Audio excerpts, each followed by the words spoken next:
Por eso es que celebramos el día de San Valentín, que debería ser justamente celebrado a este gran mártir de la Iglesia Católica. Dejemos a San Valentín ahí un momentito.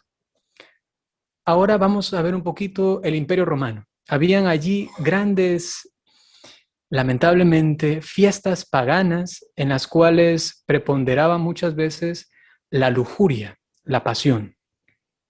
Entonces había algo que se llamaba la fiesta de los Lupercales. Lupercales. Lupus es un término latino que significa lobo o también que significa un animal como un fauno. No sé si ustedes han visto alguna vez Narnia, seguramente que sí.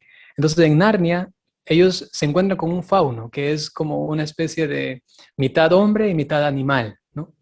Y hace referencia al lobo. Entonces, claro que el fauno es distinto, ¿no? Más parece como una cabrita, ¿no? Pero viene de esta raíz que significa lobo, fauno, ¿no? Y este lupus, fauno, lobo, ¿no? Animal, mitad hombre, mitad animal, ¿no? Era considerado en este tiempo como un dios y era el dios de la fertilidad y de la sexualidad masculina. Entonces este fauno se consideró así como un dios, se celebraba su fiesta y en esta fiesta ocurrían cosas impresionantes. Los romanos eran, en cuanto a la tortura, a la maldad, horripilantes y no menos en cuanto a la lujuria y los placeres.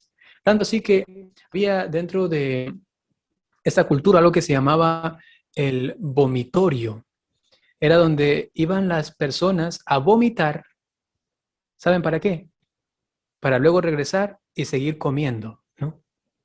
Vomitaban solamente para tener de nuevo ganas de comer y seguir comiendo. Es esta expresión del placer hasta los más bajos niveles, ¿no? A nivel sexual también. Y entonces habían procesiones en los cuales los hombres llevaban como una especie de látigo, pero yo digo como palito, porque si ustedes leen un poquito la historia de esto, realmente hacía alusión al miembro viril, ¿no? Ya se saben a qué me refiero, con una piel de cabra, de un carnero, y con esto iban pegando a las mujeres, a las que se encontraban por la calle, les pegaban, y luego tenían situaciones más íntimas con ellas, ¿no? Esto ocurría, y en esta fiesta tan lasciva, ¿no?, que se encontraba frente al cristianismo que estaba emergiendo, que estaba saliendo y cada vez más extendiéndose en los corazones de los romanos también, sucede que la iglesia dice tenemos que hacer algo. Esta fiesta no puede seguir así, es una cosa horrible. Va contra la pureza, la virginidad, contra la templanza, contra el equilibrio personal, humano. Entonces dice, vamos a realizar algo que sustituya esta fiesta y entonces aquí entra Valentín, ¿no? Dijeron, en vez de la fiesta a este dios de la fertilidad, vamos a celebrar la fiesta de San Valentín. Desde allí se comienza a celebrar, esto ocurre en el año 494. Desde ese entonces celebramos como Iglesia Católica la fiesta de San Valentín. Y esta estaba puesta de tal manera que inaugurase, ¿qué cosa? La Cuaresma. ¿Qué hacían? ¿Qué hacían normalmente estas personas en estas procesiones a este dios fauno? Lo que hacían era ponerse máscaras, ¿no? Y así iban en la procesión para tener relaciones de manera impersonal. En cuanto al cristianismo, dijeron, bueno, vamos a hacer lo siguiente. Vamos a sacar de esto para que se note que es una cristianización, es decir, que el cristianismo estuvo aquí, hizo frente a esta cosa horrible, y vamos a poner en la inauguración del miércoles o de la Cuaresma, ¿no?, que sería como el miércoles de ceniza, ¿no? Y entonces, ¿qué hacía la Iglesia Católica? Antes los cristianos, el miércoles de ceniza, iban con máscaras. Actualmente ya no lo hacen, ¿no? Obviamente. pero antes iban con máscaras al miércoles de ceniza, iban en procesión y cuando comenzaba la cuaresma se sacaban las máscaras, porque significaba que están dejando ya su vida de hipocresía, su vida antigua, para ser personas nuevas.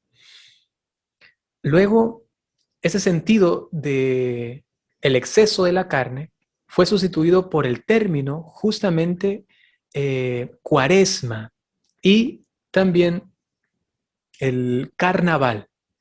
¿Sabían ustedes que cuaresma significa 40 y que es un tiempo penitencial y que el carnaval fue puesto alrededor de San Valentín, alrededor del comienzo de la cuaresma, porque carnaval significa no, ojo esto, significa no, porque a veces he visto que por internet hasta a mí me ha llegado esos mensajes que dicen que carnaval significa carne a Baal, ¿no? Carne a Baal, es decir, carne al dios Baal. Eso no tiene nada que ver.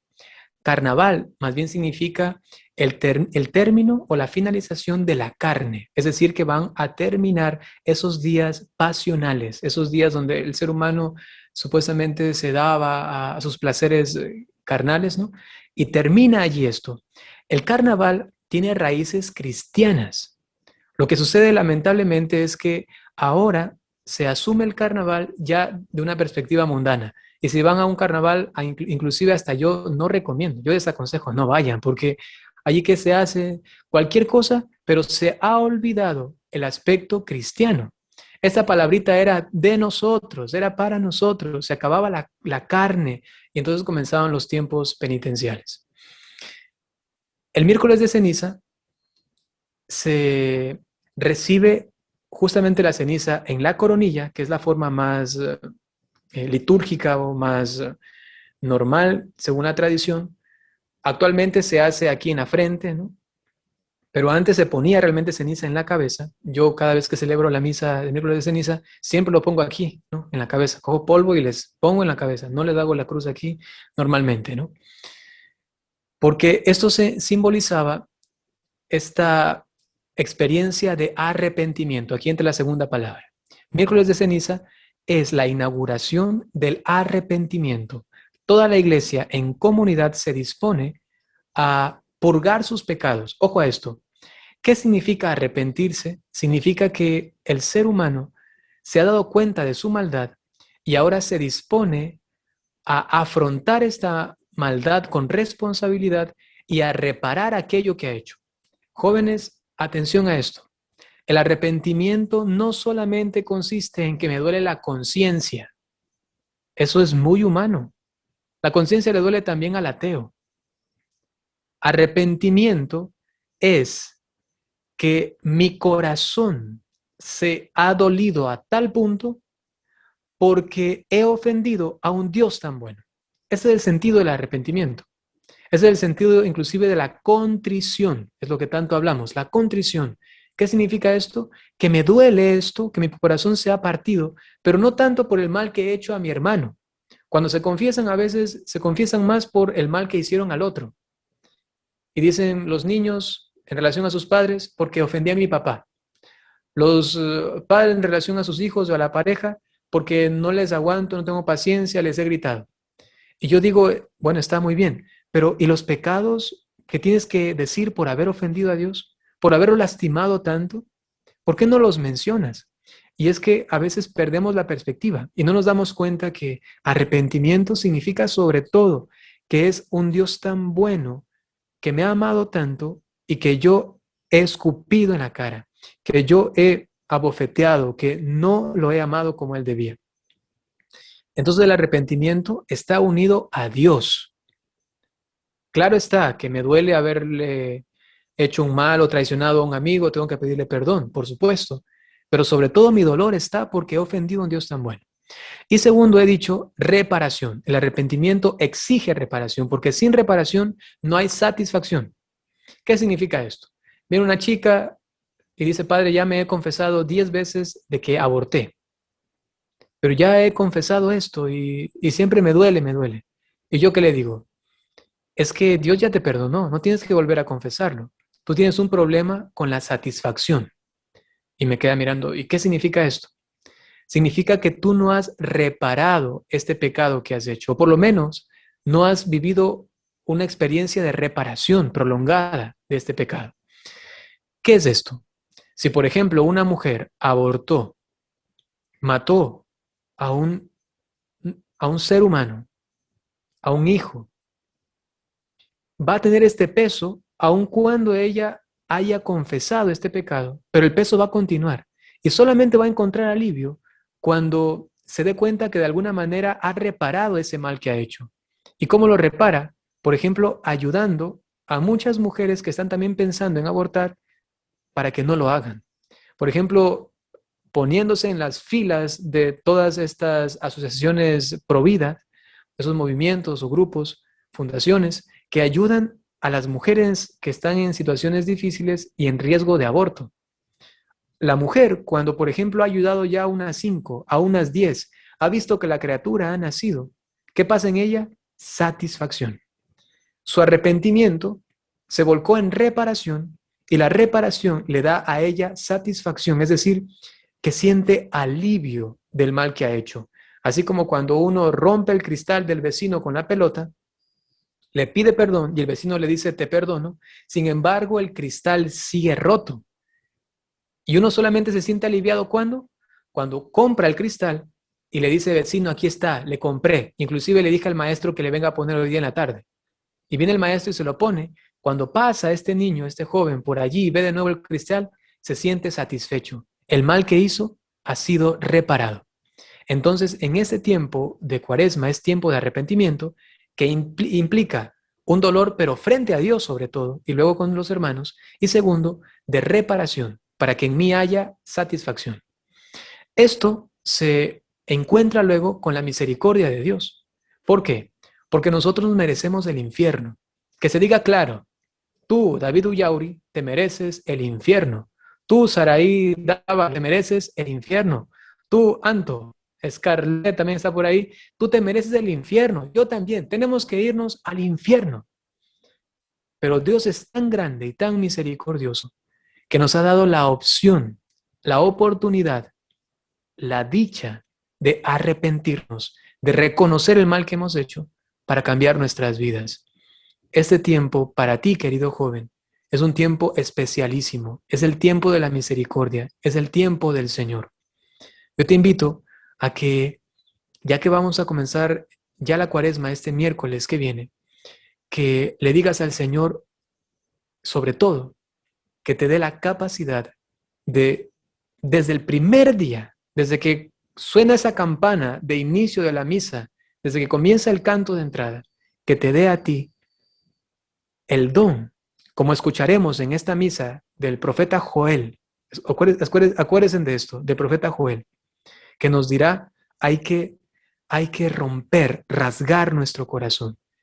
Pídele que desde el principio de esta Cuaresma, en el miércoles de ceniza, gracias a su misericordia, seas capaz de arrepentirte para vencer realmente el pecado. Y luego la Cuaresma te va a proponer algunas herramientas, sobre todo la oración. Ora, ora mucho y no desistas, no lo dejes nunca, que es preferible dejar de comer que dejar de orar. Eso te va a sostener. Termino solamente diciendo lo que decía San Agustín. Entre el pecado y la oración hay una contraposición tan radical que solamente uno de los dos puede triunfar, o el pecado o la oración. Si te mantienes firme en la oración, a pesar de la lucha y a pesar de que caigas varias veces, pero si te mantienes firme en la oración, acuérdate de esto, uno de los dos va a triunfar. Y si te mantienes en ella, tienes la garantía de que va a triunfar la oración sobre el pecado. Eso sería, jóvenes, ahorita quisiera como abrir para que ustedes, si tienen alguna pregunta, puedan hacerla. Y si es que no tienen, que se la inventen y así damos continuidad a esta conversación, ¿no? Trial version. No sé si es que alguien tiene preguntas. Yo, padre, o sea, por ejemplo, usted nos comentó que... Sí, se me escucha. Sí, muy bien. Ah, ya. Sí, sí, sí. O sea que, por ejemplo, se ponía en la cabeza o en la coronilla. ¿Y por qué ahora lo ponen aquí? O sea, Ya, es que el sentido es el mismo, por supuesto, el sentido es el mismo, es la ceniza que cubre a la persona, pero esta simbología se ha unido a la cruz. Entonces, para decir que esta ceniza, ese arrepentimiento se da porque nosotros ahora vemos al crucificado, vemos a Cristo, entonces se ha hecho la señal de la cruz. Pero la forma más tradicional, digamos así, era poner ceniza en la cabeza, porque así lo hacían desde el Antiguo Testamento. Seguramente ustedes han escuchado que con saco y ceniza vamos a purgar nuestros pecados, con saco y ceniza. Entonces se ponían aquí dando esta simbología de el arrepentimiento, porque la ceniza justamente significa algo que está ya, digamos, desechado, significa algo que quema, algo que purifica también, ¿no? Algo que arde. Por ejemplo, cuando yo he dado la ceniza y me ha tocado alguna vez, como se me dice también, poner en la frente y había una larga cola y ponía la ceniza, cuando me di cuenta mi dedo estaba pelado, ¿no? Estaba realmente quemado, porque eso hace la ceniza. Si tú pones, por ejemplo, ceniza en una plantita encima y luego regresas, la va a quemar. Tiene esta cualidad. Inclusive antiguamente se utilizaba para, como cloro, ¿no? Como lejía, para purificar y lavar la ropa, esa ropa que estaba con moho, esas medias que a veces por ahí no salen, le ponen ceniza y eso lo saca, ¿no? Entonces, por esto es tan importante esa simbología. Y por eso se lo ponía aquí como testimonio público, también por la cruz, tiene su significado, su simbolismo, por supuesto, ¿no? Pero lo que pierde aquí es el sentido de la cabeza, la corona, ¿no? Es decir, yo me humillo delante de Dios, ¿no? Por eso tenemos esta, inclusive en el bautismo, cuando el sacerdote unge con el crisma, le pone también aquí en la coronilla, no es aquí en la frente, ¿no? Eso es a veces un error litúrgico del sacerdote que le pone en la frente. Ahí sí tiene que ser, todavía se conserva así, tiene que ser en la coronilla, porque justamente lo constituye rey. Y cuando hacemos penitencia, estamos diciendo que nosotros otorgamos nuestro reinado al único que es rey, a Dios. Él es realmente el amo y señor de todo, y nosotros lo que hacemos es solamente insertarnos, incorporarnos a este reino, del cual luego por participación nosotros también somos reyes. Y así ese simbolismo de también ponerse en la cabeza, ¿no? O sea, los dos son muy bonitos. Yo a veces guardo el anterior por todas las raíces que tiene con el Antiguo Testamento y toda la historia de la iglesia, ¿no? Y que a veces el que está aquí en la frente se va rapidito, o sea, porque uno se rasca, pero en cambio, imagínate, te van a poner polvo aquí y te ponen todo así. Y ahí sí se te mete, ¿no? Se te mete. Entonces vas a estar todo el día con ceniza en la cabeza y va a ser como feo y aquí, ¿no? Y acá. Que se sienta que son momentos o un tiempo penitencial. muchísimas gracias, padre. Súper bien. Muchas gracias. No sé si es que alguien más tiene alguna pregunta. Padre, no sé si Un robot, escucho. uy, ahorita todo está algo. Scarlett, mutate, mutate. O sea, Scarlett, tienes que bajar el retorno. Tienes que bajar el retorno. Qué susto, yo creí que era algo de mi computador. Yo también. Parecía la Josh, pero en versión. Trial version. El padre Pregunta. se asustó.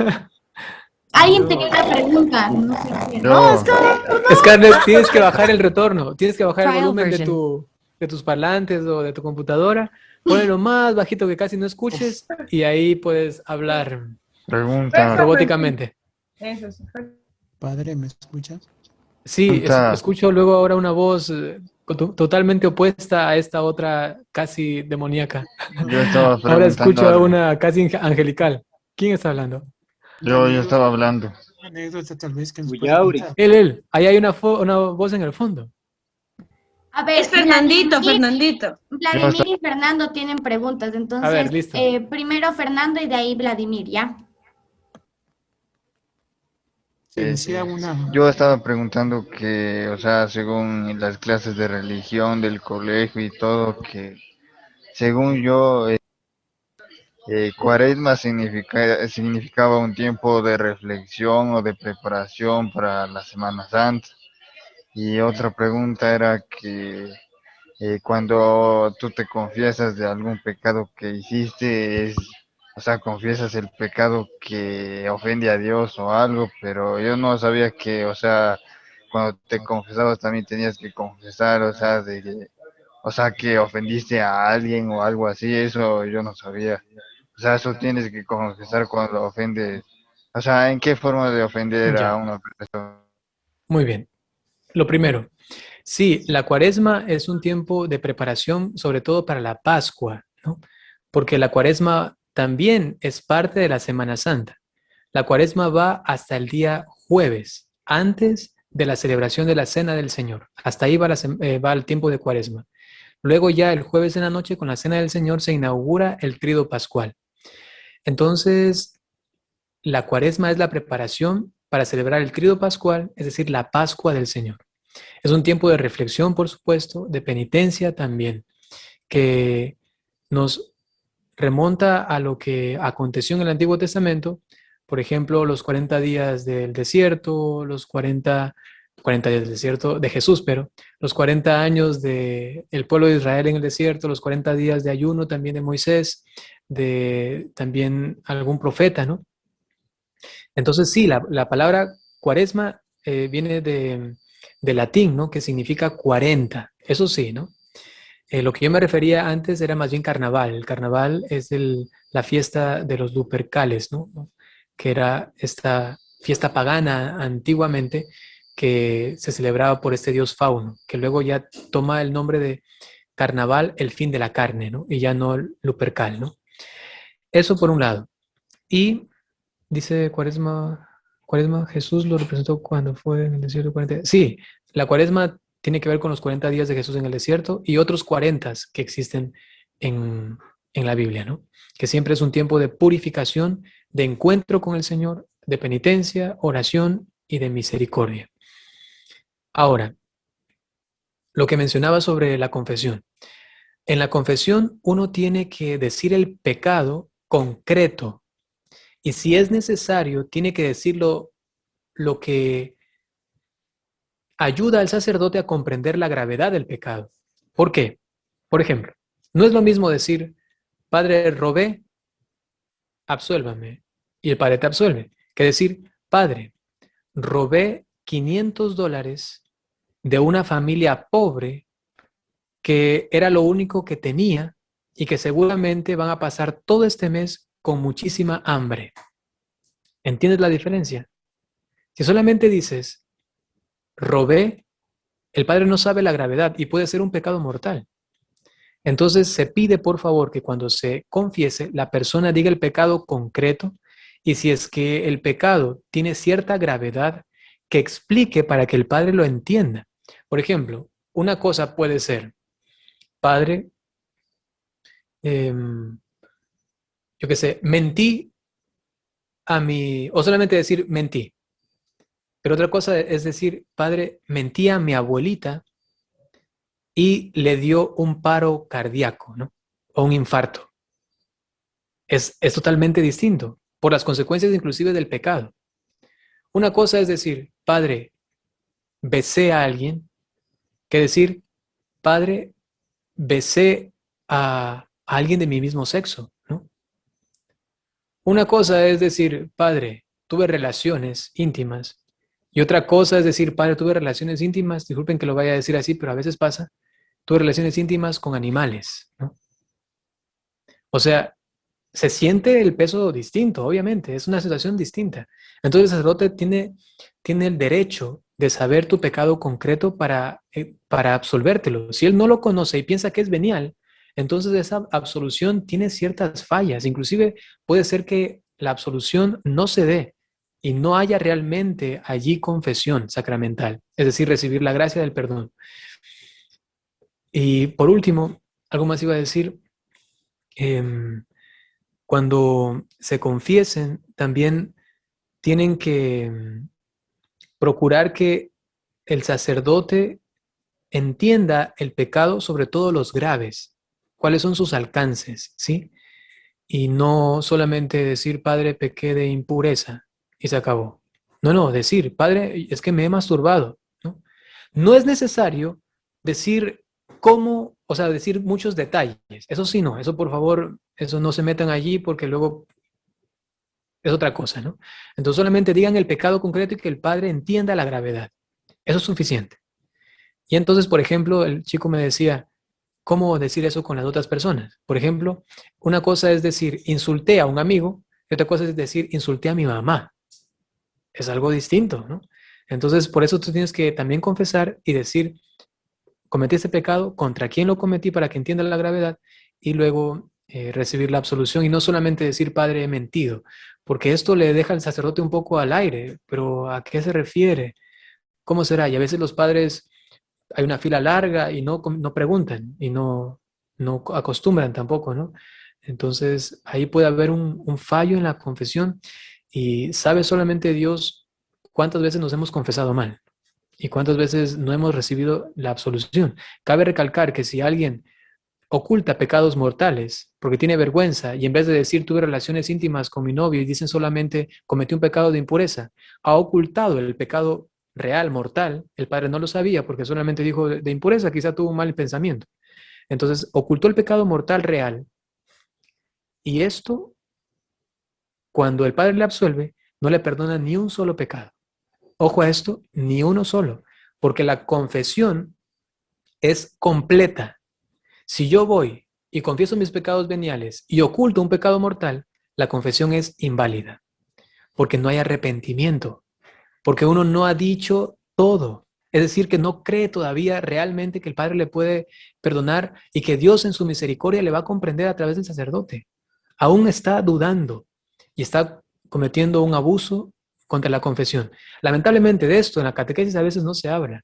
Y ustedes que están escuchando esto, cuando puedan, díganlo, porque se está cometiendo, así como hay sacrilegios contra la Eucaristía o abusos, violaciones contra ella, también hay muchos en la confesión por estas formas incorrectas de confesarse, ¿no?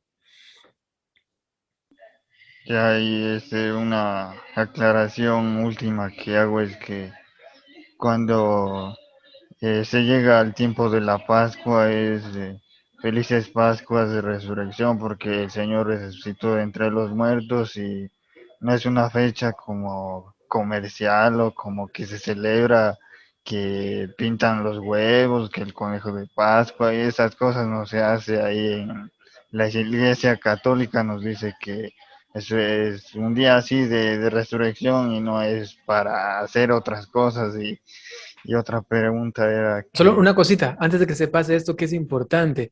Disculpa, ¿cuál es tu nombre? Fernando, Fernando, disculpa, en honor a la verdad tengo que decir algo al respecto de lo que has dicho, y es que los huevos de Pascua y los conejos tienen raíces católicas, ¿no? Es tradición católica, si no lo sabían, ¿no? Eso pueden buscarlo, por ejemplo, en un padrecito en internet. Yo tengo un video sobre esto. Creo que explico los huevos de Pascua y también el conejo de Pascua, ¿no? Tiene una tradición arraigada en la cultura europea, ¿no? Que luego se ha extendido también.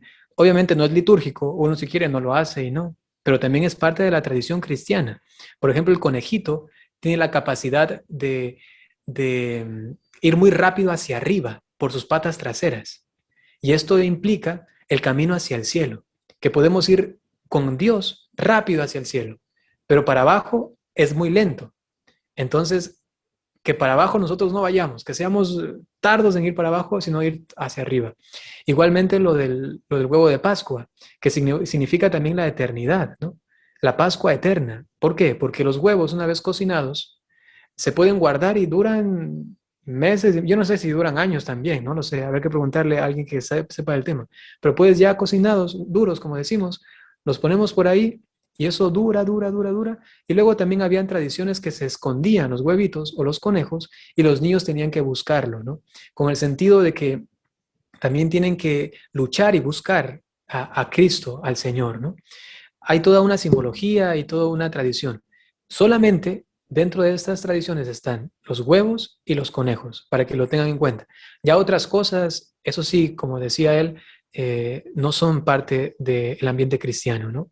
Pero esos dos, en honor a la verdad, tengo que decirlo, sí tienen raíces cristianas y es una bonita tradición. Yo pasé un año y un poco más en Europa y ahí lo viví, ¿no? Y fue muy bonito comerme estos conejitos de chocolate y pelar los huevitos bien adornados, ¿no? Con esa simbología. Hasta me hicieron buscar eh, conejitos, ¿no?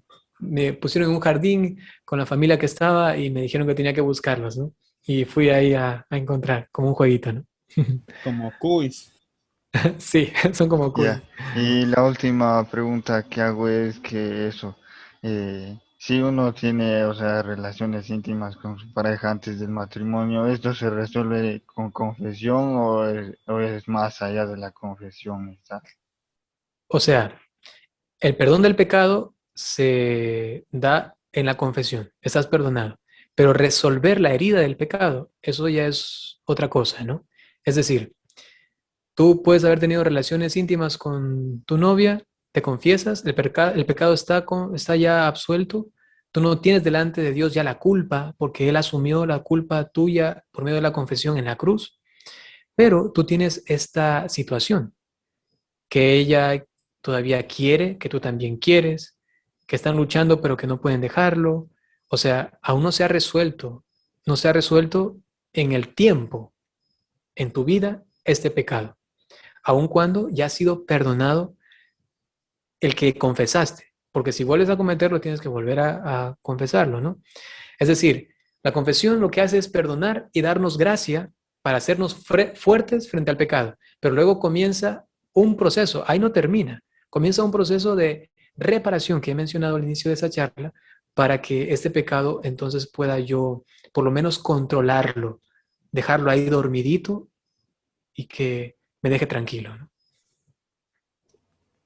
Ya entendido, gracias Padre, esas Un eran gusto. las únicas preguntas. ¿Había alguien más que quería preguntar? Sí, Vladimir. Sí, no sé si me escucha. Muy bien. Sí, bendiciones, Con Padre, eco. ¿cómo está? Pues, no sé, una anécdota que haya pasado que desde que es sacerdote, no sé, una anécdota divertida de que le haya pasado, nos pueda contar, no sé, siempre hay una anécdota por ahí, no sé, tal vez por ahí. A ver, déjame pensar. Me cogiste así en curva, como dice. A ver.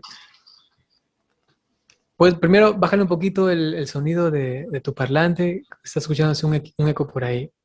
Por favor, ¿ya? Listo. A ver. En relación a la cuaresma, seguramente debe ser, para no saltarnos a otro tema. Wow. Bueno, no se me viene ninguno ahora mismo sobre esto. Me cogí en curva. Vladimir, era que me digas antes. Tras Bien, cámaras, para no quedar rápido, en padre. vergüenza. Agarrando señal. Piénselo y después le contesté entonces. Listo. Voy a pensarlo mientras todavía estamos aquí, ¿ya? Uy. De las preguntas más difíciles que me han hecho en mi vida. Padre, quería hacerle otra consultita. ¿Qué días son obligatorios del ayuno? Días obligatorios de ayuno, 2 días en el año. El miércoles de ceniza y el viernes santo. Todos los católicos obligados a ayunar. De entre los 16 años hasta los 65. Obligados. Miércoles de ceniza, viernes santo. ¿Qué significa ayunar? Por lo menos no desayunar. Porque desayunar significa que no haces ayuno. Desayuno, ¿no? Entonces, por lo menos no desayunar. Luego se puede incrementar un poquito más porque creo que somos capaces de, sobre todo los jóvenes que no tienen gastritis o problemas con el estómago, de no comer quizá todo el día o solo comer una comidita por allí o solo un pan con agua o unas frutas. Me hago entender, que sea un día realmente de no comer. Luego, es importante, hay también las fechas de abstinencia. Son 2 cosas distintas. Una cosa es ayuno, otra cosa es abstinencia. Miércoles de ceniza y Viernes Santo, obligatoriamente ayunar y también hacer abstinencia. ¿Qué significa abstinencia? Que no tenemos que comer carne. Esto desde los 14 años hasta que la muerte nos separe de la abstinencia, hasta que nos muramos, desde los 14 años. ¿Y qué significa abstenerse de la carne? Que no tenemos que comer carnes rojas. Pero, atención a esto, la Conferencia Episcopal Ecuatoriana, ya que pertenecemos a ella, nos ha dicho que si es que no tiene ningún sentido para nosotros no comer carne, porque por ahí habrá algún vegetariano, y ojalá que no haya ningún vegano, y si es que hay alguno, por favor, que hable conmigo para ayudarle a salir de esto. Disculpen que lo diga así, pero es que es toda una filosofía lamentable. Disculpen que lo diga así, si hay un vegano ya me va a dar un puñete después.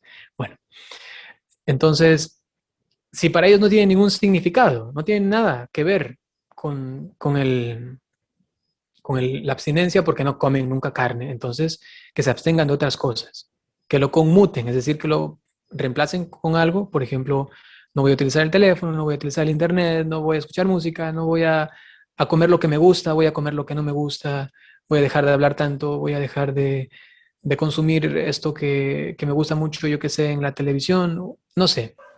Esto es abstenerse, ¿no? Son dos cosas distintas. ¿Y cuándo se hace la abstinencia? Repito, no sé si ya lo dije, todos los viernes del año, todos los viernes del año, no solamente en Cuaresma, todos los viernes del año, y solamente se omite cuando hay solemnidad, cuando hay una fiesta solemne. No solamente fiesta de un apóstol, sino solemnidad. Allí se omite el ayuno. Está prohibido ayunar, digamos así. Y está prohibido abstenerse, perdón. No ayunarse, sino abstenerse. Luego se recomienda hacer los ayunos ya de forma de piedad todos los viernes del año, si uno desea. Pero no es obligación, pero sí se recomienda. Yo les digo, por favor, que por favor suene como obligación y que lo hagan los viernes, ¿no? Pero no es obligación de parte de la iglesia, sino solamente, repito, ayuno, miércoles de ceniza y Viernes Santo, con abstinencia. Y solamente abstinencia todos los viernes del año. Padre, y por ejemplo, ¿y qué, o sea, como que, digamos, si es que alguna persona no lo hace en esos días obligatorio, ¿hay que confesarse o qué pasa? Sí, porque a menos que haya una razón, o sea, el pecado es pecado, creo que eso ya hablamos la última vez que tuve una charla con ustedes. Les explicaba sobre el pecado, me parece. Sí, ya me acordé. Les expliqué cuándo un pecado es mortal o cuándo un pecado es venial. A ver, para que haya pecado uno tiene que tener intención de hacerlo, ¿no? Es decir, consentimiento y conocimiento. Consentimiento y conocimiento. Consentimiento y conocimiento. Cuando tengo esto, y a pesar de que esto lo sé y libremente lo consiento, entonces es un pecado y tengo que confesarlo. Pero si hay situaciones por las que yo no puedo hacerlo, inclusive no es necesario que lo haga otro día, ¿no? Es que no pude, porque estaba enfermo, estaba en la clínica y tenía que comer. Y me dieron inclusive una sopita de pollo y me dijo el doctor, coma. Y entonces comí. Allí no es pecado y ni siquiera tiene que hacerlo otro día, ¿no? No fue su culpa. Interiormente quizás sí lo hizo, espiritualmente porque quería hacerlo, pero no pudo. Entonces uno tiene que cuestionarse, examinarse y decir, ¿realmente lo hice? Mejor dicho, no lo hice, ¿por qué? Y si su conciencia la acusa, a confesarse. Pero si es que no, pues no hay pecado, ¿no? Ya, muchas gracias, padre. Padre, yo, sí, yo una pregunta, padre, quisiera que nos hable de la oración en toda su experiencia. Por ejemplo, ¿cómo ha hecho usted, por ejemplo, cómo maneja el tema de, por ejemplo, cuando no tiene ganas de orar, cuando se le dificulta, o háblenos un poco de eso. Ya, muchas gracias por la pregunta. ¿Tu nombre es? Jennifer. Jennifer. Según mi experiencia, la oración es un camino, la oración es un arte, la oración es una escuela. Es un camino porque cuando uno empieza a orar, sabe que recién está saliendo de la línea de partida y todavía falta mucho, mucho que aprender y profundizar. Es también un arte porque no se lo aprende fácilmente. Uno tiene que esforzarse y estar allí asiduo en la oración, como cuando uno aprende a tocar un instrumento. Tiene que dar una vez, otra vez, hasta que por fin se convierta un, un instrumento parte de sí mismo y a él se lo pueda llamar realmente artista. Es decir, que ha dominado. Y por ello, ya que la oración es de las cosas más elevadas, necesita también cierta exigencia, cierta disciplina, dedicarle tiempo. Y también es una escuela de amor, porque nos enseña a amar. Orar implica mirar las necesidades de los demás. Orar implica intentar vislumbrar el corazón de Cristo y según esto, amar, entender, sufrir con Él, junto a Él. Luego, este camino, esta escuela, este arte se ha convertido para mí, ya que preguntas de mi experiencia, en algo que siempre me impulsa, me sostiene y que es como la meta. Me impulsa porque es el origen, todo nace de la oración. Me sostiene porque esto, si no está presente, todo lo que se realiza ya en el trayecto del día, de las cosas, situaciones, pierden su valor de sentido, uno pierde la dirección que es hacia Dios dirigido esto, y también es como el final, es la meta, porque al final es para darle gracias a Dios, ¿no? Entonces la oración tiene que construir en nuestra vida. Para mí ha sido esto, como la salida, lo que mantiene, sostiene, inspira, y también el final, porque todo me dirige de nuevo hacia Él mismo, que es la fuente, Dios, porque la oración es un encuentro entre dos personas concretas que luego se expande con todos los seres humanos. Todo es la comunión de los santos, ¿no? Me encuentro con Cristo y en Cristo con la Trinidad, en la Trinidad con la Virgen María, con los santos, con los ángeles, con las almas del purgatorio inclusive. Y me has dicho que qué hacer o qué hago yo cuando no tengo ganas de orar y esto. Yo he aprendido a engañarme a mí mismo positivamente. Y es que yo he dicho a veces, hoy no tengo ganas de orar, voy a ir solamente un ratito, así, un minutito a la capilla. O voy a hacer oración un ratito nada más, ¿no?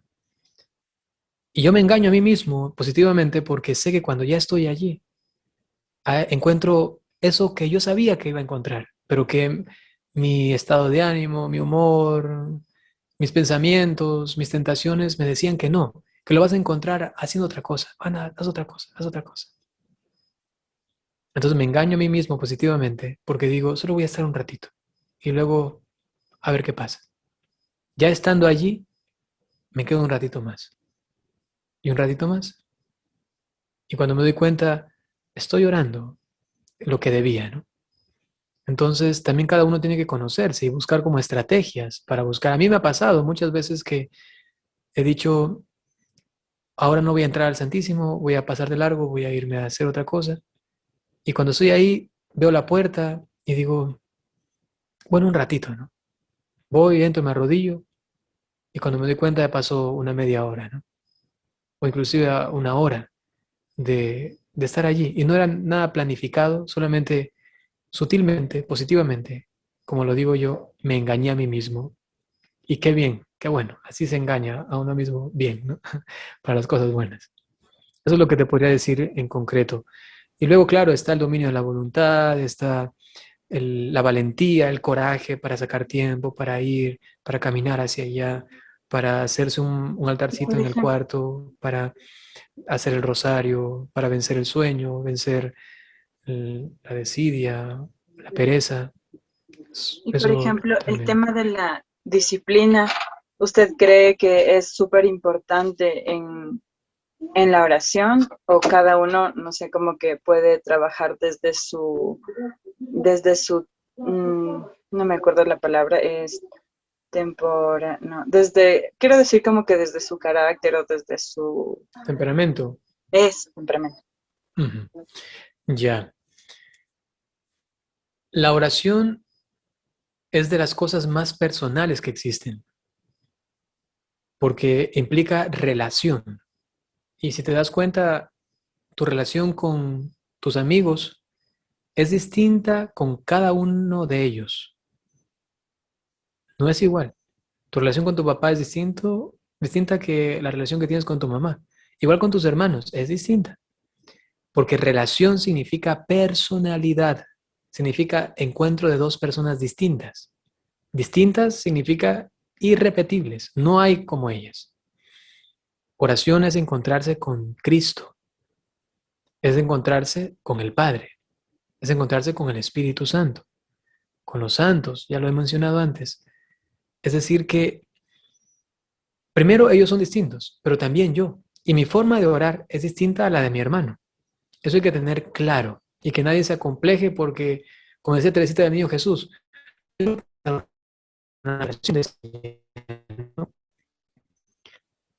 y sin embargo, el Señor me toma en cuenta las horitas que yo puedo hacer, porque es lo que yo soy capaz.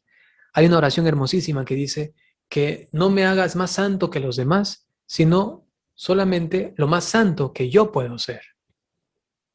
No más santo que los demás, no, eso es soberbia, ¿no? Pretensión. Más bien solamente lo más santo que yo puedo ser. Eso quiero serlo, ¿no? Luego, la oración se transforma en una relación, es decir, una personalidad que se encuentra con Cristo, con Dios. Es decir, que cada uno tiene que encontrar su forma de orar.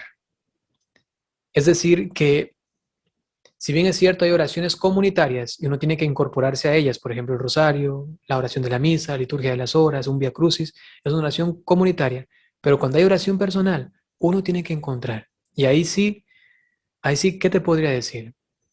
Practica, ora, ten paciencia y esperanza. Es lo que decía San Juan de la Cruz. Oración, paciencia y esperanza. Mantén esto, manténlo, y tú misma vas a ir dándote cuenta cuál es tu forma de orar.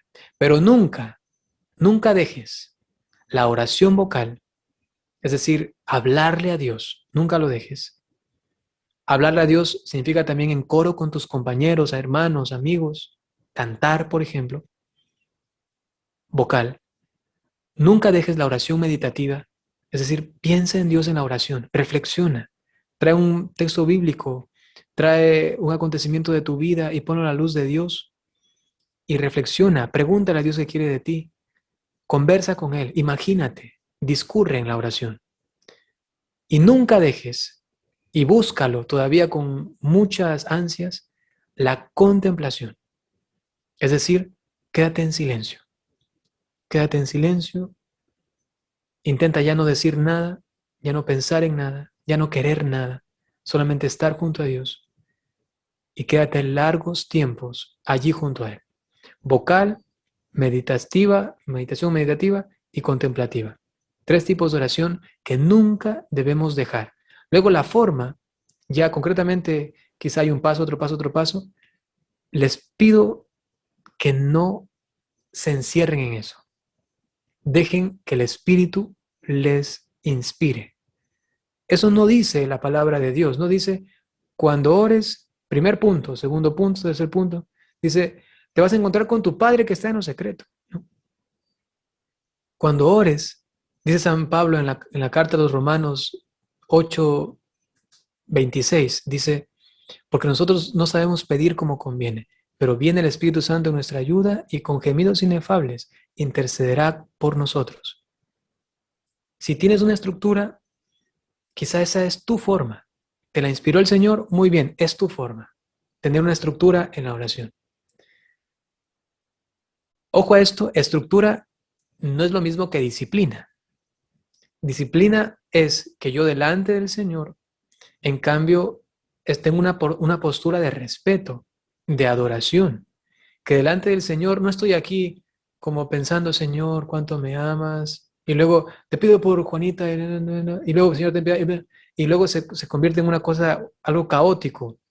Eso es otra cosa, hay que tener orden, eso sí, en la oración hay que tener orden, y en ese caso disciplina, pero no esta estructura como que te amarra y que tú dices, bueno, comencemos, ahora vamos con pedir perdón, y tú te obligas a pedir perdón. Quizá tu corazón en ese momento no está, digamos, dispuesto para pedir perdón porque no está en ese momento de relación con Dios para ese punto, y más bien quiere alabar, ¿no? O quiere dar gracias. Entonces no te encadenes en esto y sé muy libre en ese sentido en la oración, pero sí con orden y disciplina, ¿no? Yo tengo una pregunta para Muy bien. padre. ¿Cómo podemos saber o cómo se puede discernir, no sé, o sea, como que si mis sueños son los mismos que Dios tiene conmigo? Tal vez yo puedo tener muchas cosas en mi corazón, pero tal vez no sea el sueño de Dios, o siempre van a ser como mis sueños los de Dios. O sea, ¿cómo puedo saber o cómo se puede, o si hay alguna manera de hacerlo, ¿no? De discernir esto de que los sueños que yo tengo tal vez sí son los de Dios o no. Ya. Miren que estamos tocando temas de la vez que yo estuve con ustedes. Justamente era algo así al final de buscando el tesoro perdido, el tesoro escondido y de la habitación secreta. Habíamos hablado de los sueños y me acuerdo que yo hice una oración y les decía que vamos a poner nuestros sueños delante de Dios y si es que Él nos manifiesta que son su voluntad, pues los busquemos y si es que no, renunciemos a ellos. Con eso estoy respondiendo a tu pregunta y es que sencillamente hay sueños humanos que no son los sueños de Dios y eso tenemos que aclararlo, tenemos que discernirlo. Y me acuerdo que en esa charla yo les hablé del combate espiritual del padre Scupoli y les dije que lean. Yo podría ahorita tranquilamente decir, levanten la mano quién acabó de leer el libro o sencillamente decirles quiénes comenzaron a discernir. Es la respuesta que te quiero dar a ti. Si quieres hacer un discernimiento profundo y no solamente lo que ahorita el padre Byron te va a decir, unas cuantas cositas que va a ser solamente un esbozo, y quieres hacer algo concreto, algo serio, busca ese libro y con paciencia, detenimiento y dedicación, léelo y discierne junto con todos los consejos que tú no te imaginas cuántos hay ahí que te van a ayudar a discernir. Combate espiritual del padre Scupoli. Ahí lo han escrito, me parece que es sin E, solamente es Scupoli. Una Ya. pregunta tengo yo, cuando se hace el ayuno, ¿se reemplaza el desayuno por la oración o puede solo hacer oración? ¿O cómo es? Ya, pues, o sea, la oración nunca se deja, ¿no? Entonces, a la par que oras, también puedes ayunar. No es que hay oraciones impresionantes, me parece que es de San Ambrosio, ¿no? Que habla acerca de la oración, el ayuno y la caridad o la misericordia. Y dice que las tres se alimentan, que las tres tienen que ir siempre en conjunto, porque lo que uno pide en la oración, dice él, uno lo consigue por la penitencia y lo ofrece con el amor, ¿no? Lo da con el amor. Eso es hermosísimo. Entonces hay que mezclar estas tres cosas, hay que mantenerlas siempre allí como unidas. Entonces cuando ayunes, no te olvides de orar. Cuando ayunes, no te olvides de la caridad. ¿Por qué? Porque si uno ayuna y se olvida de la oración, quizás es solamente dieta, se olvidó de que eso es algo espiritual, ¿no? Si tú ayunas y te olvidas de la caridad, ¿qué vas a hacer? Hoy no lo como y me lo guardo para comérmelo con más hambre mañana. Te olvidaste de la caridad. Si no lo comes es para darle a alguien, es para compartirlo. Entonces hay que siempre tener presente esos tres aspectos cuando los realicemos. Y lo mismo se podría decir de los otros. Cuando hagas caridad, no te olvides de ayunar, no te olvides de orar. Cuando hagas oración, no te olvides de ayunar, no te olvides de hacer caridad, ¿no? Entendido, gracias. Un gusto. Una preguntita. Quisiera saber su opinión sobre las apariciones marianas y sobre los mensajes que nos está dando nuestra Santísima Virgen María. Nada más. Ya. Ya, muchas gracias. ¿Tu nombre es? Vladimir. Ah, Vladimir. Listo. Escuchamos un eco, ¿verdad? Quizá le bajas un poquito después, si vas a intervenir otra vez, ¿ya? Muchas gracias. Vladimir, muchas gracias por tu pregunta. En cuanto a las apariciones marianas, y pienso que esto se conecta muy bien con la Cuaresma, pues el cielo nos está hablando, así de sencillo. El cielo nos está hablando a través de la madre de todos los creyentes, de la Virgen María. Hay muchas apariciones privadas, otras que ya son públicas, o mejor dicho, más que públicas, ese término es cerrado. Apariciones aprobadas, digamos así, que nos están invitando a lo mismo. Todas las apariciones tienen prácticamente el mismo mensaje. Estamos en un tiempo muy difícil, que reina la confusión, que reina la razón, la pasión y los sentimientos, y tenemos que regresar a Dios. ¿Por medio de qué? Lo que siempre nos dice. Por ejemplo, las 5 piedritas que se menciona en Meyugori, seguramente han escuchado, también son apariciones, digamos, privadas, todavía no han sido aprobadas por la iglesia. Nos dice oración, penitencia, confesión, rosario y Biblia, si no me equivoco. Entonces, todo esto de aquí es justamente el tiempo de Cuaresma. Prácticamente la Virgen María en sus apariciones nos está diciendo, vivan una Cuaresma más prolongada, ¿no? Y también, en cuanto a mi opinión de estas, pues yo siempre voy a la par con la iglesia, ¿no? Lo que ella aprueba, pues por supuesto que uno tiene que aprobar. Lo que ella está un poquito así, con una benevolencia crítica hacia esas cosas, pues yo también estoy así. Sin embargo, personalmente, yo creo en las apariciones de Garabandal, por ejemplo, ¿no? No son todavía probadas, pero yo sí creo en ellas, ¿no? Tuve la oportunidad de estar allí. También yo creo en las apariciones de Meyugori, sobre todo no las actuales. De las actuales no estoy capaz de decir que creo completamente, sino de las primeras, ¿no? Que es lo fundamental. Las que se dieron cuando ellos eran jóvenes. Yo creo en ellas. Obviamente en una misa o de una forma pública yo nunca voy a decir, tienen que creer en eso, por supuesto que no. Inclusive después de aprobadas, uno tiene la libertad de creer o no creer en ellas, ¿no? Pero si me preguntas sobre mi opinión, pues esa sería. ¿Por qué? Porque también tuve la oportunidad de estar en Meyugori y en esos lugares se palpa una presencia distinta de Dios, de la Virgen, ¿no? Es que son lugares sagrados, realmente. Se han convertido en puntos como oasis en medio del desierto en los que se encuentran estas aguas que refrescan, que dan vitalidad. Así que esa sería mi opinión, ¿no? No es algo que rige a la iglesia, no es que ahora todos tienen que creer y que no. Si tú o alguien no cree, pues está en todo su derecho, ¿no? No es obligación. Pero sí es obligación ayunar todos los miércoles de ceniza y los viernes santos. Y sí es obligación abstenerse todos los viernes del año.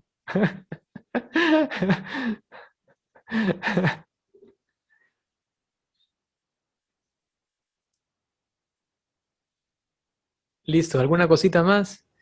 O ya están. Padre, queríamos preguntarle también a usted, o sea, que nos explique un poquito y que nos aclare también, por todas las personas que estamos aquí, acerca de esto de como las energías, como es, o sea, de que no es, o sea, como de la nueva era, algo así, pero como que nos explique un poquitito de eso, por favor. Ya. La New Age o nueva era, catalogada como un supermercado espiritual que bebe de las fuentes orientales, está en total oposición con la fe cristiana católica. porque lo que hace es confundir, lo que hace es distorsionar y apartar de la fe auténtica.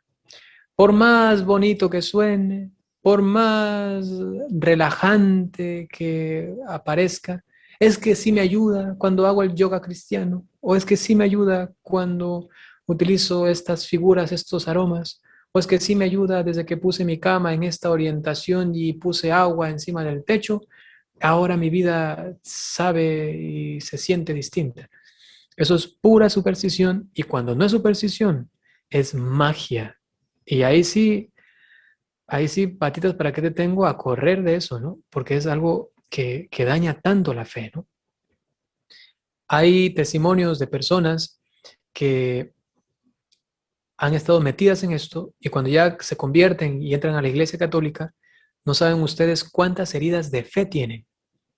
Porque ojo a esto, el alma queda herida. El alma puede ser herida en la fe, por supuesto, porque hay no solamente heridas corporales, heridas psicológicas, heridas emocionales, también hay heridas espirituales. Y la fe puede estar herida. Mi alma está herida y quiero creer, pero no puedo. Es que yo ya le he pedido al Señor, le pido, creer, y no puedo. ¿Por qué? Porque estás herida. ¿En qué te habrás metido hace algún tiempo? Quizá Ouija, quizá, aunque eso es otra cosa, ¿no? La Ouija, la brujería es otra cosa, no es nueva era concretamente, ¿no? O no es clasificado dentro de la nueva era específicamente. Pero que estuve en esas otras cosas, de utilizar velas, aromas, inclusive el lenguaje, como ha mencionado Anto, ¿no? El lenguaje de las energías, las buenas vibras, que el cosmos, que la unión con la naturaleza, que el espacio con toda su influencia positiva y que no sé qué cosa. Ese lenguaje realmente, cuando yo escucho interiormente, da como náuseas, ¿no?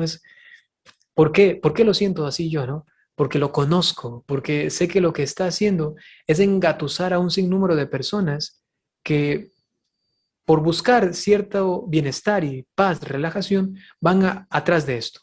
Esos gurúes que hay en internet, estos coaches, no sé cómo se dice, coaches, esos coaches de internet, estos supuestamente motivadores, inclusive en empresas ya existen en estructuras de horario de trabajo, ya tienen ciertos momentos para hacer sus meditaciones, sus yogas, sus no sé qué cosas, sus reikis, feng shui y otras cosas raras. Lo que están haciendo es robar al cristiano toda la grandeza que tiene en su sabiduría y en su historia de oración, de vida espiritual. Y fácilmente nos lo dejamos quitar. Por ejemplo, el rosario. Aquel que deja el rosario es que no sabe rezar. Lo dejó porque nunca lo conoció y lo amó, y nunca lo asumió de verdad. Y entonces le apareció una forma de meditación que te pongas en esta postura y que hagas este sonido y que pienses en esta mar que viene y con sus olas y que te da la brisa. Ay, ay, ay, ¿no? Y a mí me pasó una vez. Yo estaba recién entrando en la iglesia católica cuando tenía 17 años y la encargada de la pastoral juvenil, disculpen si alguien la conoce, calculen, tengo 30 años, eso fue cuando tenía 17, la encargada de pastoral juvenil a nivel nacional hizo un retiro, ojalá que no esté aquí, supongamos, imagínense que esté aquí, hizo un retiro, una convivencia, hizo una convivencia y nos puso a todos los jóvenes a realizar movimientos supuestamente de relajación para hacer oración, ¿no? Y nos puso una canción de fondo y nos hacía así, decía, vamos a orar, a encontrar paz con el Señor. Yo no me atreví a hacer esos movimientos. Ojo a esto, yo no sabía de la nueva era para nada de esas cosas. Yo lo que sí había probado era la oración católica. Yo había probado la oración cristiana, sabía lo que era el rosario, sabía que era la adoración al Santísimo, sabía que era una oración de meditación, de silencio, porque gracias a Dios yo tuve la oportunidad desde el principio de mi conversión meterme a la oración genuinamente católica, ¿no? Entonces cuando ella comenzó a hacer eso me parecía tan extraño. Yo me puse de pie, me fui a un ladito y ella me miraba y me decía, ¿y por qué será que él no hace esto, no? Y ahora como sacerdote, ya con un conocimiento más amplio y también sabiendo toda la influencia negativa de esta nueva era, puedo decirles que ella estaba lamentablemente influenciada por esto y nos hacía hacer les hizo hacer a esos jóvenes esto, ¿no? Y luego ellos también me decían, fue como raro eso, me decían, fue como raro. Ay, nos hizo hacer esto, que pensar y ponerse en esa posición. Eran unas cosas, unas figuras raras, yo qué sé. Eso también puede pasar en la iglesia. Entonces no se dejen confundir, ni siquiera porque les diga un obispo, ni siquiera porque les diga un padre, un sacerdote que les diga, no, sí, el yoga cristiano o esta práctica oriental que he aprendido aquí acá. No se dejen meter gato por liebre y conozcan su fe y no se dejen contaminar con eso porque eso realmente contamina, ¿no? No quiero decir que ya definitivamente es satánico, es decir, que se te mete el diablo. No quiero decirlo ahora, aun cuando tendría algunos argumentos para algo intuir de esto. Sin embargo, quédense con esto, que contamina su fe, ¿no? Contamina. Y en algunos casos, por supuesto, puede haber esto otro que he mencionado.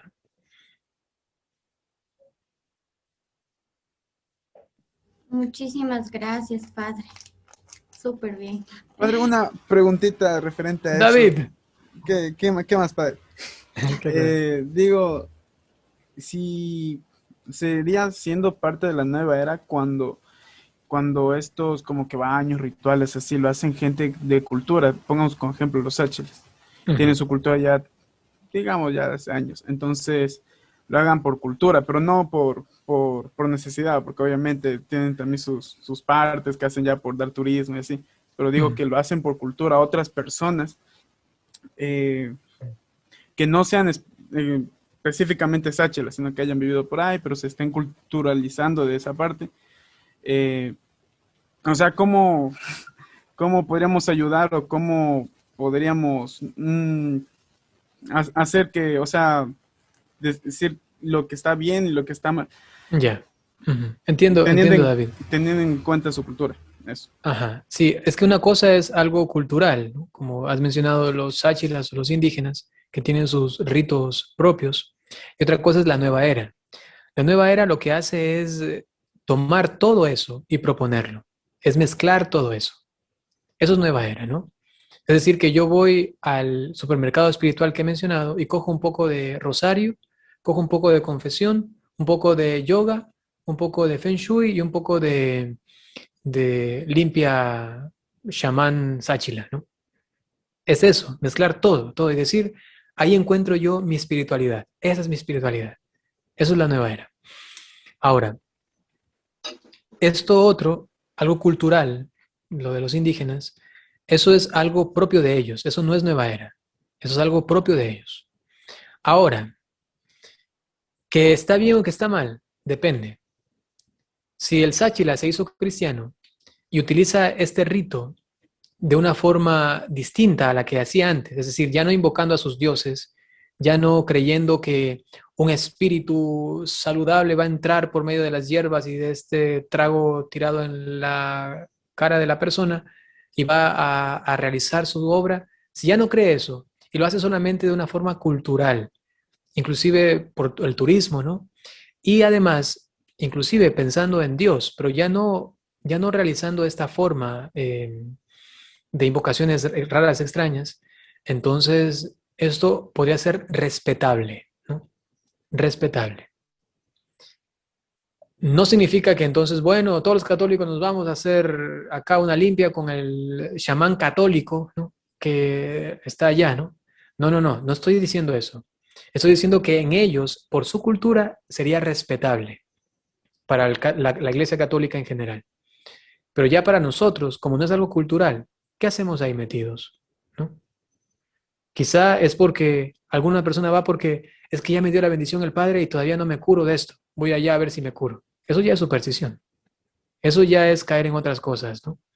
Entonces hay que delimitar esto de una forma muy sana, equilibrada, y realmente no es fácil porque uno puede confundirse y mezclar las cosas, ¿no? Ese sería, David. Yo tengo una pregunta. Yo tengo una pregunta que es acerca de esto, es que mi mamá a veces, por situaciones así de enfermedad o de algo, se soba el huevo todo el cuerpo para aliviar así algún síntoma de alguna enfermedad o algo. Entonces, según esto de sobarse el huevo es para equilibrar las malas energías y que se vayan al huevo y uno curarse del mal que tenga, ¿no? Pero según esto, en la Iglesia Católica esto está mal porque, o sea, es como un rito o algo así, pero no sé si esté bien o esté mal, pero yo en situaciones de enfermedad así, cuando alguien se enferma o no puede ir al doctor o algo, entonces soba el huevo y a mí me ha pasado que me ha curado así de algún mal que tengo, fiebre, gripe o algo, entonces me soba el huevo y se me pasa, pero no sé si esto esté bien o esté... Ya, esto es sencillo de responder. La fe es racional. No quiero decir que todo entre en nuestra razón, pero la fe es lógica.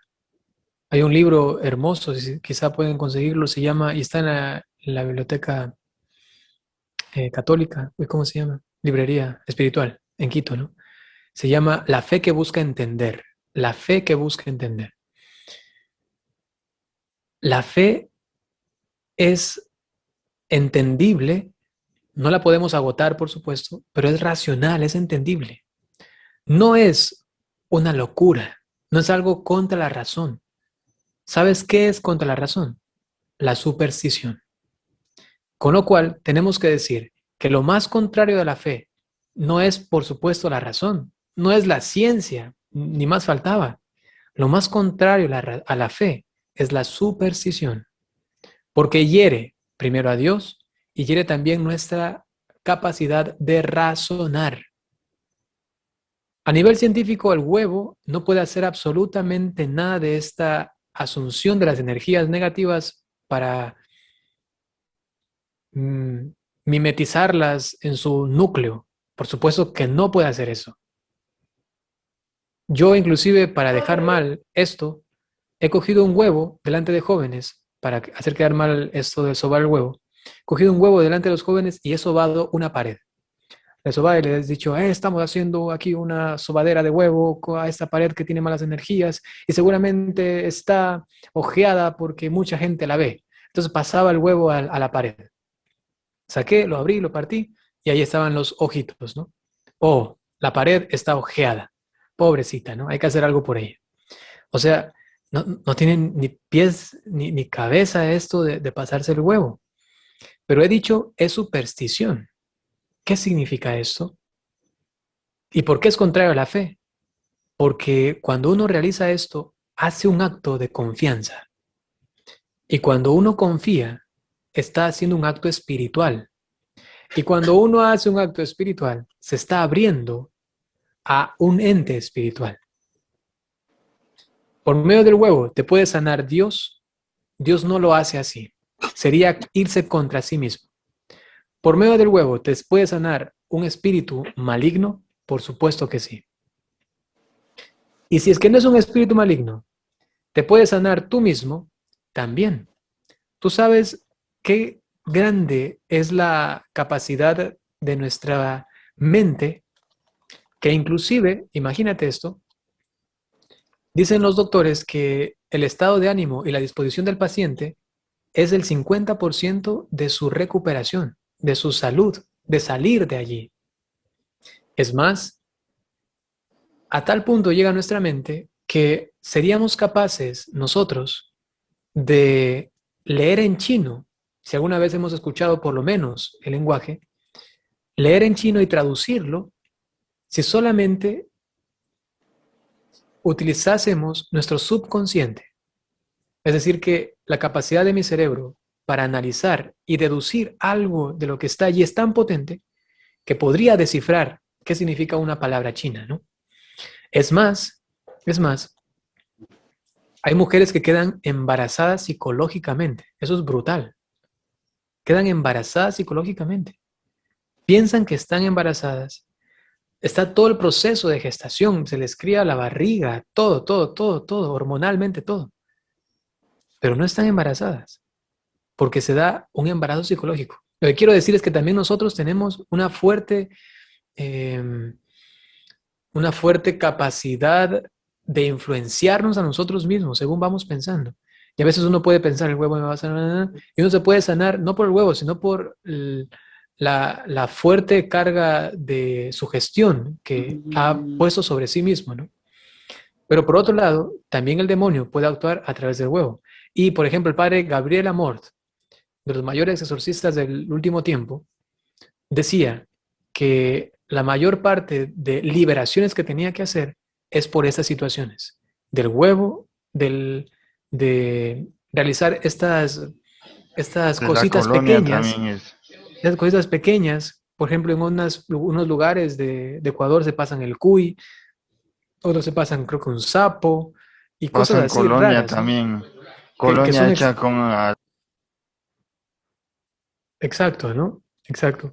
Entonces, si no tiene base científica y va en contra de la razón, y además tú haces un acto de fe, pues eso es superstición. Y ahí sí, prepárate porque estás abriendo puertas a cosas muy malas, ¿no?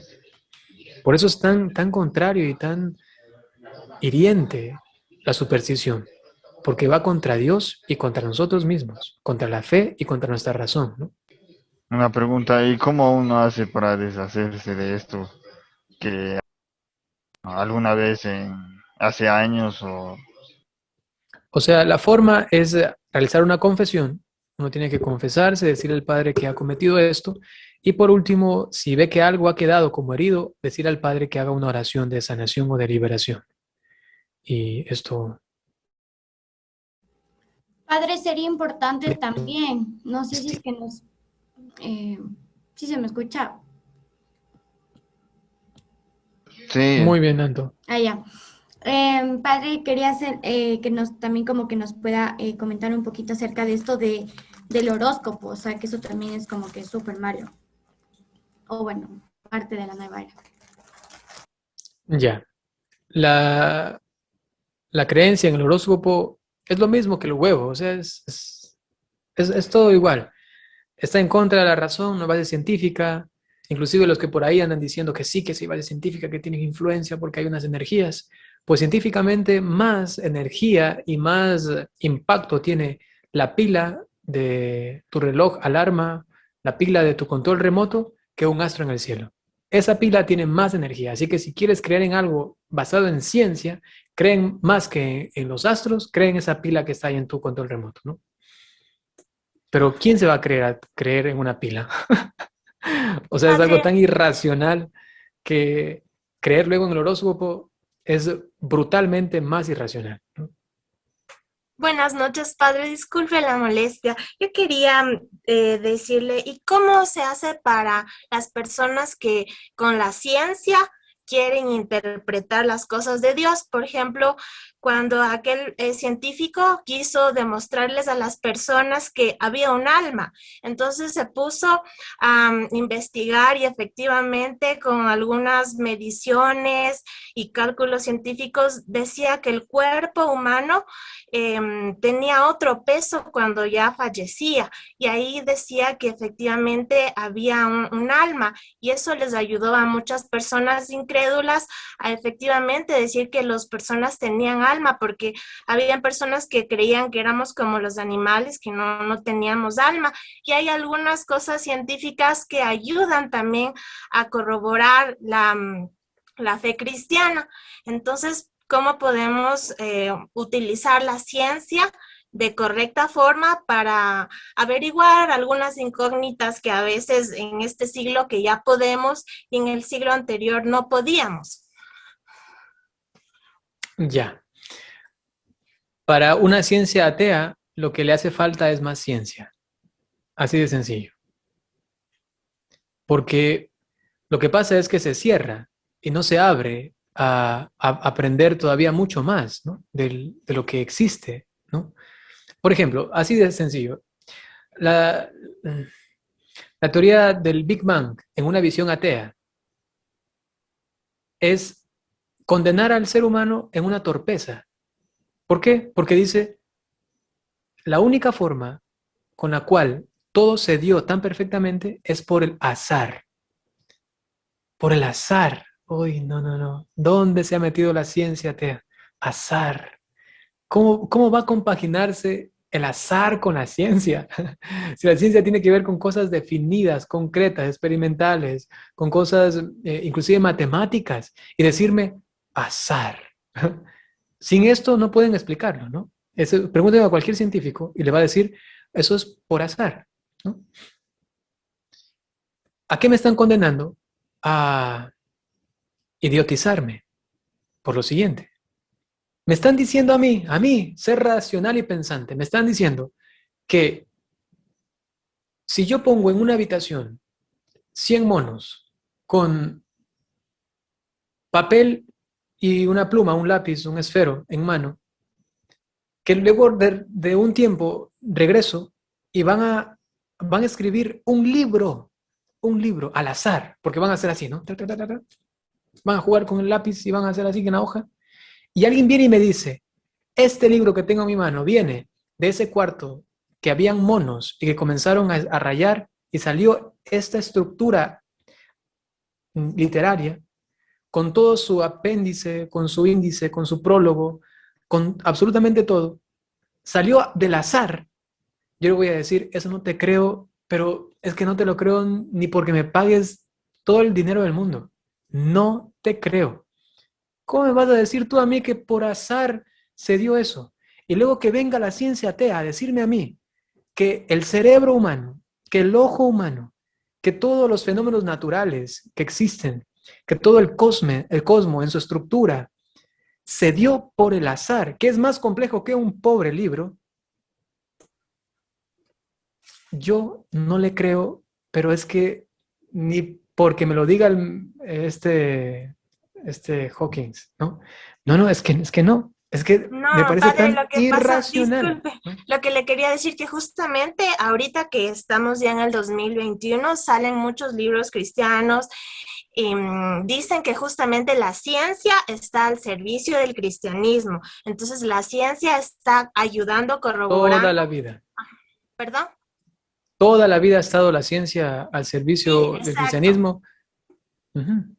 Entonces, ahorita en el 2021, como por ejemplo se daba con esa persona que tenía curiosidad de saber del alma, entonces con métodos científicos decía que efectivamente el cuerpo cuando fallece pesa diversamente. Ahora tendría que yo decir algo. Me parece que eres Denise, ¿verdad? Sí. Tendría que decir algo. Y es que, no sé, yo nunca he escuchado esto. Normalmente yo lo habría conocido, porque yo siempre estoy por ahí metido investigando esto, ¿no? No lo he escuchado, no sé si es realmente oficial, y disculpa que lo ponga en duda, y sería bueno que tú me lo envíes. Mira hasta dónde yo también pongo en crítica, porque la razón exige la verdad, ¿no? ¿Por qué? Porque si hablamos de alma, estamos hablando de algo incorpóreo, es decir, que no tiene peso. Las cosas espirituales no tienen peso, no tienen materia, no se las puede pesar, ¿no? Si viene un ángel y se pone en una balanza, él no pesa nada, porque es espíritu puro. Entonces, tendría que ver cómo sustenta esta prueba que parece que es científica, no lo sé. Por eso, disculpa, yo siempre soy medio crítico, ¿no? Pero cuando ya encuentro la verdad, luego hay que ser así, ¿no? Hay que luchar por la verdad y decirla.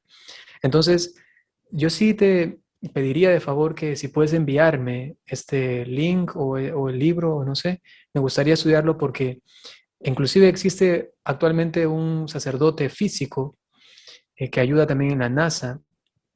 Él es el padre Carreira, jesuita, excelentísimo sacerdote y científico. Él, en cambio, demuestra por medio de la ciencia que existe un alma, pero no de la forma como tú has dicho, digamos, pesándola. Porque más bien él dice, ya que el alma no es algo espiritual, no se lo puede medir, porque solamente las cosas materiales se descubre que son materiales por la física y por la energía que tiene, por la materia, se llama positiva, la materia negativa, no sé, son términos que ellos utilizan, ahora no recuerdo, y ya vi el video hace algún tiempo, ¿no? Entonces, más bien él demuestra cómo necesariamente tenemos un alma y que justamente es alma, es espiritual, porque no entra en el rango de la materia, es decir, que no se lo puede pesar, que no se lo puede poner en un laboratorio, porque es puramente espiritual, o si no sería material. Y si fuese material, lo pudiésemos identificar. Y si fuese identificable, sería terrenal de este mundo. No podría ascender hasta el cielo.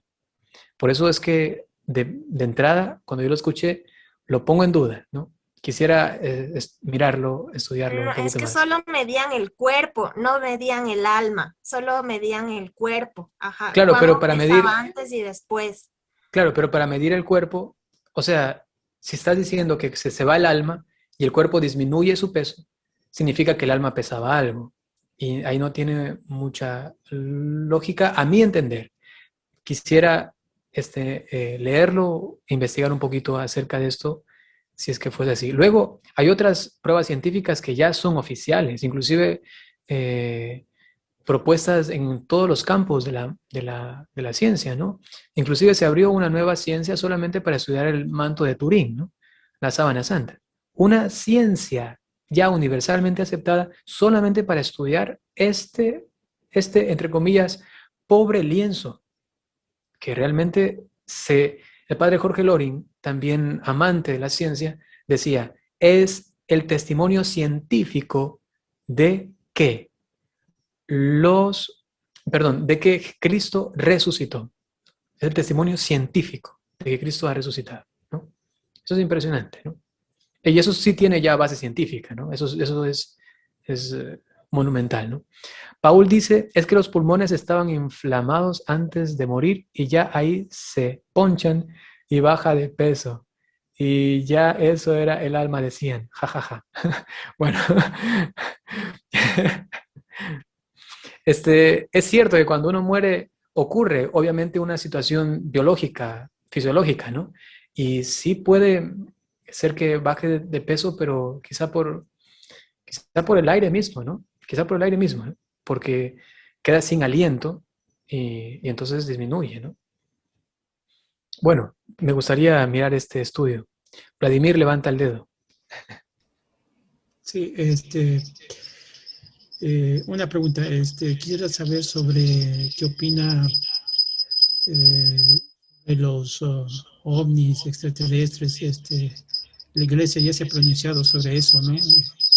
Muchos sacerdotes inclusive creen que son demonios, ¿no? Pues quisiera saber Mis oídos. qué opina al respecto. Muy bien, Vladimir. Muy sobre bien. ese asunto. Ya. También el tema de los ovnis, de los extraterrestres, está dentro del campo de lo desconocido. No existe ninguna comunicación actual que ya se haya tenido con ellos. No hay ninguna evidencia clara de que existan, inclusive por matemáticas, según análisis científicos, por matemáticas es imposible que existan, porque es casi imposible que se haya dado algo parecido como en la Tierra, en otro lugar del universo, por más infinito que sea. Es prácticamente imposible que se haya dado, ¿no? Así lo decían algunos físicos, matemáticos, amén. Entonces, ¿qué dice la Iglesia? La Iglesia sencillamente dice que mientras no se manifieste esto, ¿no?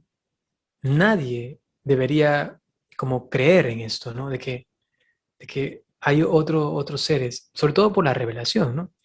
La revelación nos dice que Dios creó al ser humano, ¿no? Y que Cristo vino para la redención del ser humano. Entonces, según la lógica de la revelación, es difícil que exista vida personal, individual, como la nuestra, quizá de otra especie, digamos así, pero personal, ¿no? Inteligente, racional, con alma y redimida por Cristo en otro planeta.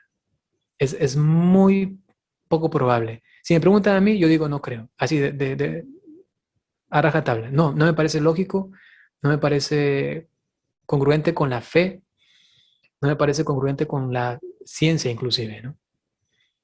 Así que, pero si alguien quiere creer, pues tampoco es algo en contra de la fe, tampoco es algo en contra de la ciencia tampoco, porque yo me baso en unos estudios, quizá él se puede basar en otros, entonces es algo discutible, ¿no? Es algo discutible, pero yo no hallo sentido de todo esto, ¿no?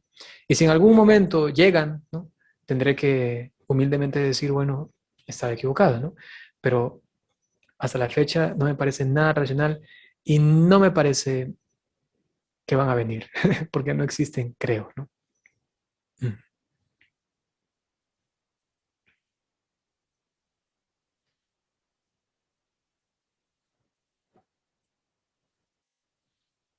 Esto pasó de micros de ceniza a ovnis, como dicen por ahí. ¿Cómo llegamos aquí? Y seguimos, y De seguimos. todo un poco. Por eso era conversando con un sacerdote millennial. Excelente. Bien, padre, qué bestia. Sin palabras. Súper bien, padre. Muchísimas, muchísimas, muchísimas gracias por su tiempo, de verdad. Le pudimos preguntar todito. Así que, de verdad, padre, muchas gracias por su tiempo y esperamos que nos siga acompañando. Por Así que, supuesto. súper lindo. Para mí es un gusto muy grande. Aunque Sí, yo le sí. tenía un último tema para conversar, pero ya le estaba mandando ya. Ah, no, ñaño. Solamente una cosita, ya prácticamente para terminar. Aquí yo siempre soy así muy minucioso y siempre me gusta como aclarar las cosas. No sé, Dios me ha dado esta vocación también, ¿no? Y me parece que Denise mencionó algo y dijo que los animales y las plantas no tienen alma, ¿no? Quizá ustedes no se dieron cuenta, pero mientras habló rapidito lo dijo y a mí ya me saltó el tic, ¿no? Entonces por eso me lo guardé.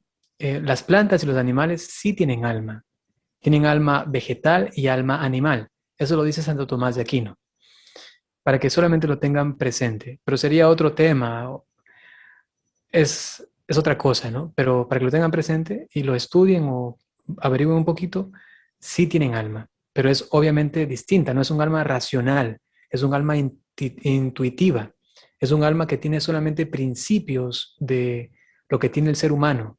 El ser humano, en cambio, tiene el alma formal, el alma constituida de manera total, perfecta, que le hace ser persona. En cambio a ellos, ya que alma viene del latín anime, significa el ánimo, lo que le da vida, eso es lo que les capacita a los animales de tener vida, justamente, porque son seres vivientes porque tienen alma. También las plantas, porque tienen alma, pero vegetal. Alma animal, los otros, y que tienen sus cualidades y que son distintas, obviamente, al alma humana, ¿no? Y ya que eso está grabando, quería decirles que si ven que esto sirve, si ven que esto es algo interesante, pues les pediría que me permitan subirlo a mi canal de YouTube y ustedes también pues animen a otros, ¿no? A que puedan verlo, porque yo a veces digo, ¿no?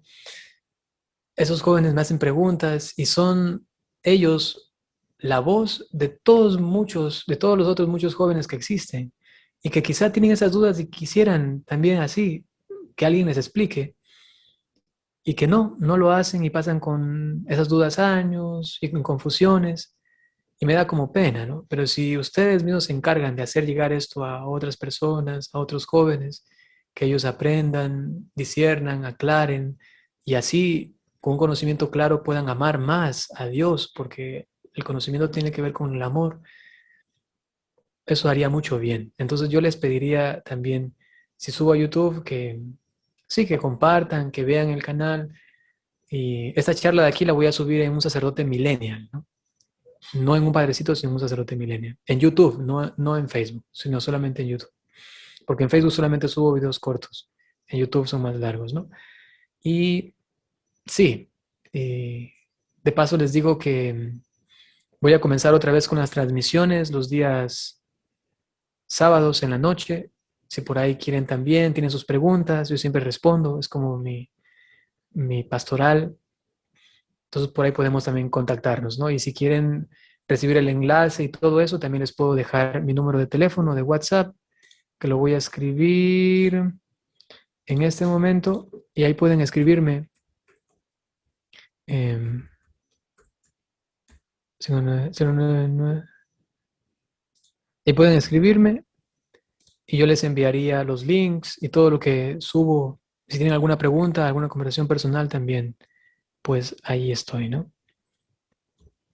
Ahí, ese que dice 593-9933-06121, ese es mi número, por si desean contactar y pedir recibir esta formación o estos videos, ¿no?, que voy subiendo. Eso. Padre, buenas noches. Yo tengo la última pregunta. ¿Ya? David se va a sentir mal. Dime. Se tocó un poco acerca del aborto. Sí, de rapidito pude escuchar acerca de lo que se decía. ¿Qué pasa acerca de las mujeres que abortan? ¿A dónde va, pues, el feto? Porque todavía no se formó y todo esto. Esa es mi pregunta. Ya. Es algo también, digo, corto de responder, sencillo, pero difícil de asimilar. Es que la iglesia ha dicho que ya que no están bautizados y no tienen pecados personales, sino solamente el recibido, que es el pecado original, no personal, entonces no se merecen el infierno y no van al infierno. Pero tampoco tienen certeza ni revelación de parte de Jesucristo para decir que van al cielo. Por ello, lo que dice la iglesia, los encomendamos a la misericordia de Dios. No van al infierno, tampoco van a esto que llaman el limbo, ni tampoco se hacen angelitos, no tiene lógica dentro de la estructura de la fe. Entonces, lo más probable es que van al cielo, pero la iglesia no lo declara así porque no tiene base en la revelación. Jesús no dijo eso, no lo reveló. Cuando no lo revela, la iglesia no tiene autoridad para decir lo que yo pienso, ¿no? Como Cristo no lo reveló, entonces no tengo la autoridad para decir que ellos van, pero muy probablemente van al cielo. Es decir, que Cristo de alguna manera los puede incorporar a ser hijos de Dios por medio de un bautismo, por ejemplo, de sangre, porque ellos han muerto de esta manera. Han muerto porque los otros han estado en contra de la vida, y la vida es Cristo. Entonces ellos han muerto porque los otros han ido contra Cristo. Y en ese sentido se pueden volver mártires, ¿no? Pero esto, digamos, no es una doctrina dogmática oficial de la iglesia, sino que eso se está como pensando, se considera y es muy probable. Pero como no tenemos revelación, claridad, los encomendamos a la misericordia de Dios. Hay que orar por ellos, ¿no? Amén. Gracias, Padre. Listo. Muy bien. Padre, no sé si es que ya para terminar usted mismo nos podría ayudar con la oración final. Muy bien. Gracias, Padre. En el nombre del Padre, y del Hijo, y del Espíritu Santo. El Señor esté con ustedes. Y con tu espíritu. Te damos gracias, Señor, por este momento compartido.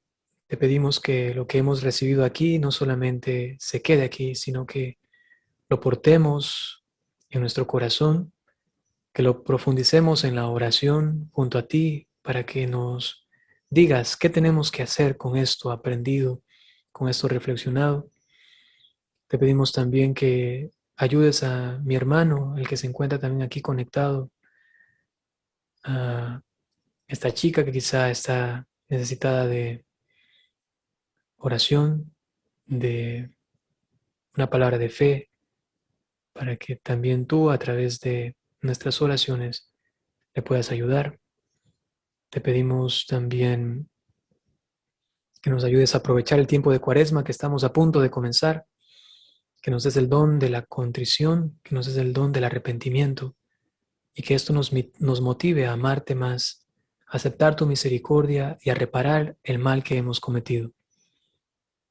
Todo eso te lo pedimos por intercesión de la Santísima Virgen María, San José y todos los ángeles y santos, y ahora yo por medio de ellos también les bendigo a ustedes, queridos jóvenes, y todos aquellos que vean, escuchen esa transmisión después. En el nombre del Padre, y del Hijo, y del Espíritu Santo. Amén. Muchísimas gracias, Padre, una vez más. Que Dios lo bendiga un montón y que Él mismo sea siempre llenándole más de Él Y gracias por todo lo compartido. Sé que todo esto realmente nos llega a nuestro corazón. Son cosas que también podemos aprender, podemos conocer más y todo eso. Entonces, muchísimas gracias, Padre, por todo lo que nos ha dado hoy. Y no sé si es que alguien más quiere decir algo. Sí, Padre, gracias. Yo quería, mi hermosita, solo de verdad agradecerle, Padre, qué lindo que nos dé su tiempo. Creo que lo más valioso que nos pueden regalar los sacerdotes a nosotros que estamos ahí en el caminar es su tiempo, porque sabemos que ustedes tienen muchas actividades y que nos haya brindado todo este tiempo. De verdad, Padre, muchas gracias. Dios le bendiga. Y está en nuestras oraciones también, y por favor que nos acompañe más seguido, Padre, porque yo la anterior vez que usted había venido, yo no estuve, no tuve la dicha, ahora ya lo escuché y le doy muchas gracias a Dios por su vida y que nos siga acompañando mucho, mucho. Muchas gracias, Padre, Dios le bendiga, le amamos muchísimo. Muchas gracias. Por favor, apártenos un viernes más, muchos viernes más para nosotros. Ahora que, Sí, ahora que si sea ustedes, un mes, no al año. ustedes me dicen, lo organizamos y sí, lo hacemos con todo gusto, ¿no?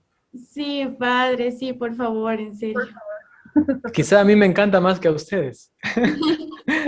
No, aprendemos un montón, qué bestia, amor. Eso ya es competiendo, ya. Eso ya es competiendo, ya.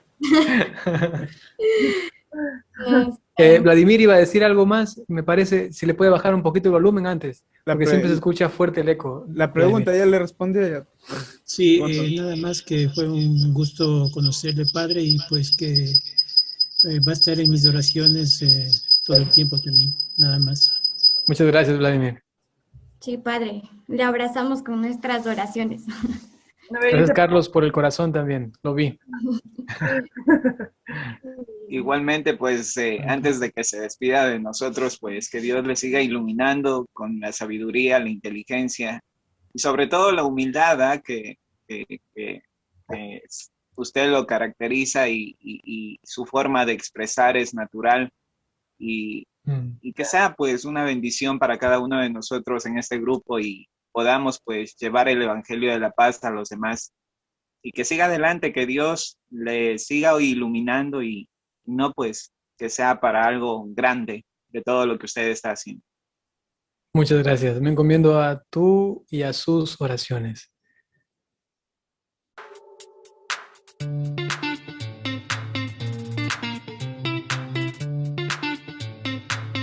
Seguramente tendrás una nueva forma de pensar. Vamos a reflexionar sobre el año 41 al 44 y lo explico de una forma más extensa. Ahora, luego dos afirmaciones importantes. Querido ser